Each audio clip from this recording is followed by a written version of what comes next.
What's up, guys? It's Donnie Bryant here. And this is another unscheduled, unannounced question and answer session for you. Now, yesterday I talked about how to start an email. I guess we ended up talking about how to do the whole email. Today I'm going to answer another question that was asked in the group. I hope I pronounced your name right. It's Nekishan. Nekishan. Who asked, when getting started helping a client, how about this? Helping a client who has a list but never sent out emails. How do I tread to? Hey Cam, how you doing? How do I tread to make sure nobody freaks out and opts out when it's too soon to make an offer? So it's a great question, and it's unfortunate that it's that is a question that comes up so frequently because it means a lot of us are, well, you're doing it for a client, but a lot of people are neglecting their list. And I think that that's true for a huge percentage of marketers and entrepreneurs, especially in e-commerce. Well, maybe not. Maybe in e-commerce is not that they don't send emails at all, but they don't send frequent enough emails, and they only send transactional ones. So the question is, how do I tread to ensure no one freaks out and opts out? Well, there's a couple of approaches, and I think I gave a link to an old post from the group here, talking about the oops email or the I'm sorry email. That's kind of my preferred go-to for if you haven't spoken with your list in a long time. Now, it could be argued that nobody notices, and that might be true. It might be true.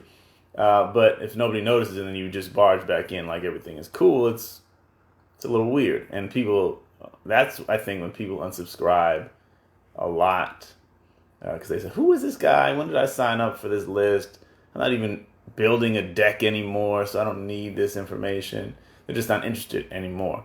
And so apologizing at least it humanizes you. It admits, I shouldn't have done this to you.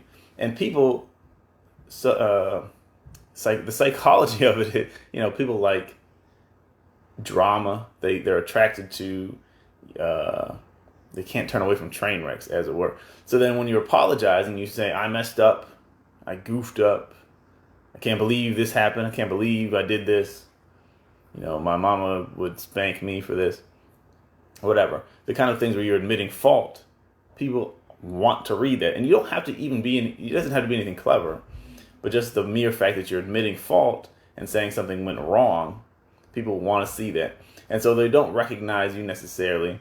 But the fact that you're apologizing for something and if there's the implied dramatic story in there, that they have a higher likelihood of opening for you. And that's how you get it started. So that's kind of the first way that I would suggest. If you've had a list and you've been neglecting them all the time, just be real with them. They may not have noticed, but so what?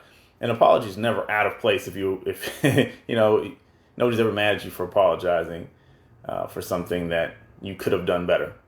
And you're taking ownership and you're saying, that's what I dropped the ball and I shouldn't have. So I do that.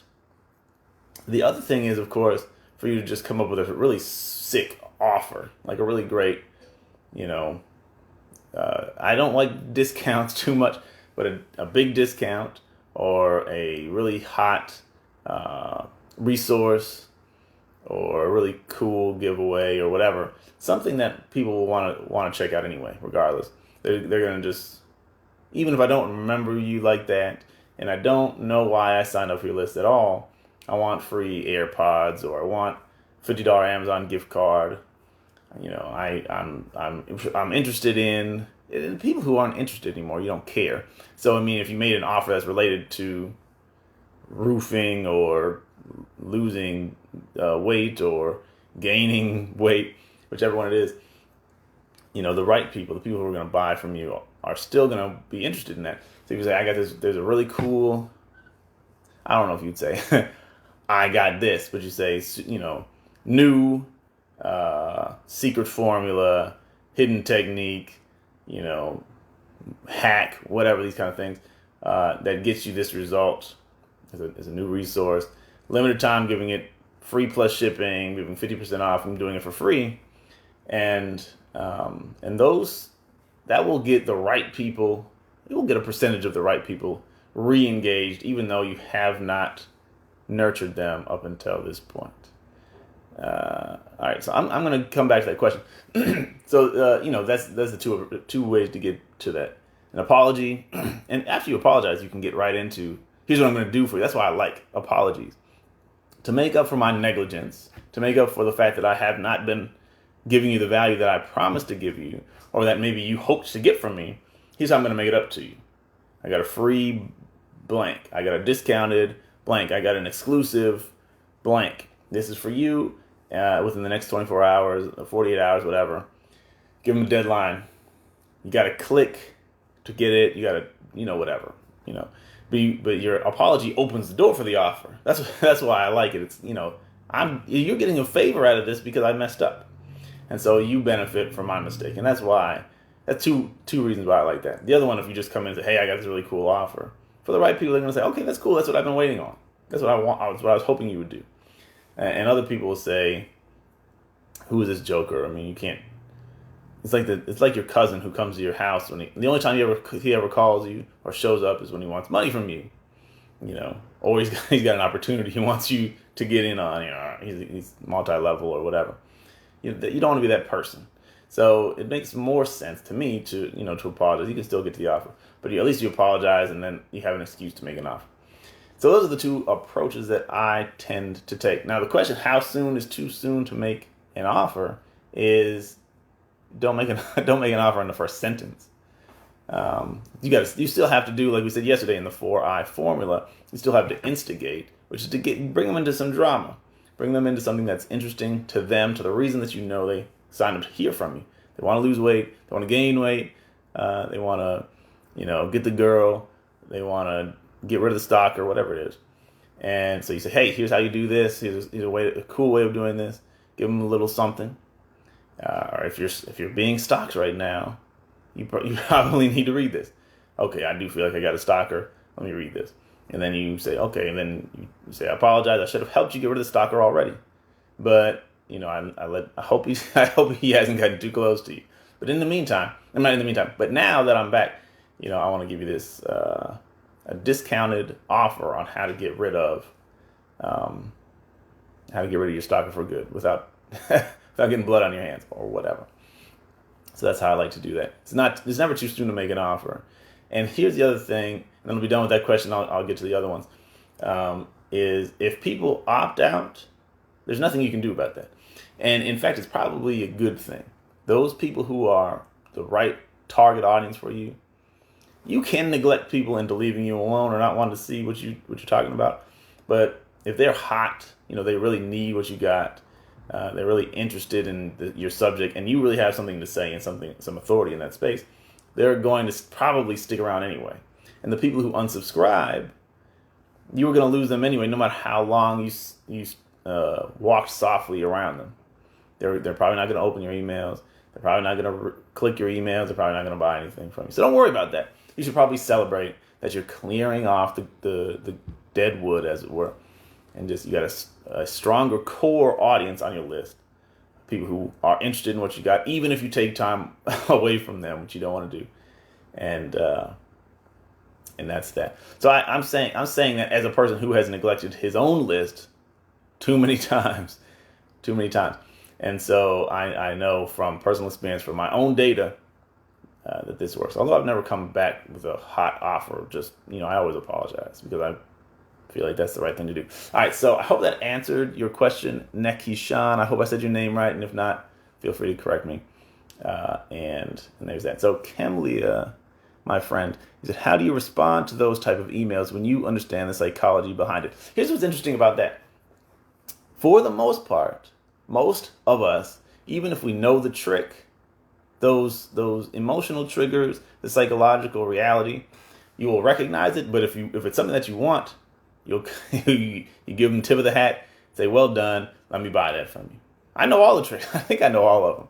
But I still buy as much as anybody else does. So it doesn't stop you. It just, you recognize it. Like, I don't know, ladies don't flirt with me. But, if they did, I think it would be, I would notice that they're flirting with me. And it's okay, well, I happen to not be interested because I'm married, but I recognize it. I see it for what it is. I might be flattered by it. But you recognize what it is. You feel what you feel about it, and you respond to the offer according to where you are. If I was looking for a date, if I was looking to get my head peeled, I would respond positively to the flirtation.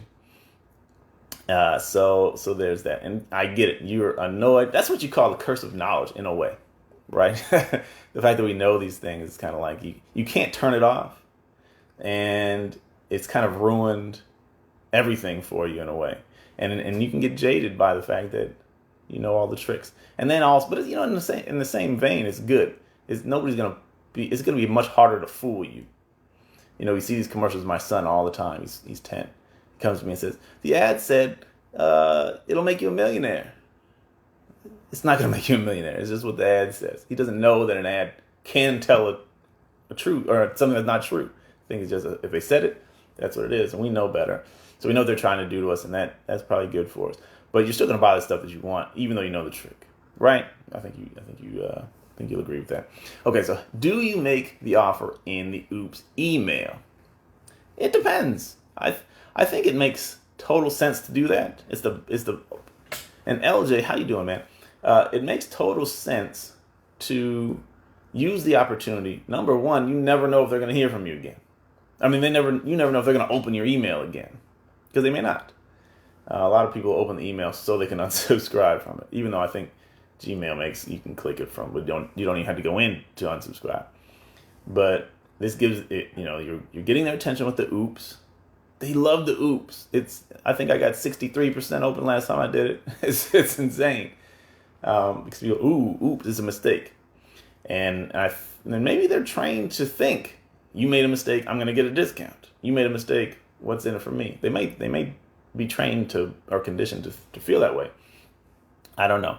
But it's a great, if you're getting a high open rate, 63% open rate, you want to put the offer where 63% of people have a chance to see it. So yeah, I don't always make offers. You read my emails. I don't make offers that often. I don't have anything to sell right now, and I'm not taking on new clients right now, unless somebody, the perfect opportunity I might take. But I've turned down what I consider to be desirable projects, just because that's where I'm at right now. But yeah, I still make the offer, and with clients, make an offer in the oops email. It's the best time to do it. Like I said, and it gives you an excuse for a discount. If you're gonna do discounts, you want to have an excuse, a reason why, right? That's one of the tricks. A reason why makes it believable. And so I say yes, and then you can always follow up with that. And if you want, you can set it up as a triggered email or put a tag on them. People who click this link or people who open this email will get this second email. Everybody else may not get this. But just for the people who opened or just the people who clicked to see the video or whatever you got on the other side, I'm going to send an email to them to say, you can. So a lot of people are using this. I see that you clicked. I see that you're interested. I just wanted to, give you more reason to buy, or I wanted to encourage you to take advantage or whatever. You don't have to say that, except, because that would be like, oh, you got a trick, you're watching me. That might turn somebody off. I think most people understand that kind of thing happens. But you could I'm just going to send another email to that person. I'd follow up pretty soon too, like within the next 24 hours. You could trigger right away, but trigger hours later or maybe the next day. So that, it's just following up. They showed interest. Give them more proof. Give them more testimonials. Give them more benefits. Give them more demonstration. Show them, okay, you're interested, but let me show you why you need to take a step beyond interest into action. So yeah, I think the oops email is a great excuse to make an offer and then to follow up on that offer. So that's the answer to that. All right.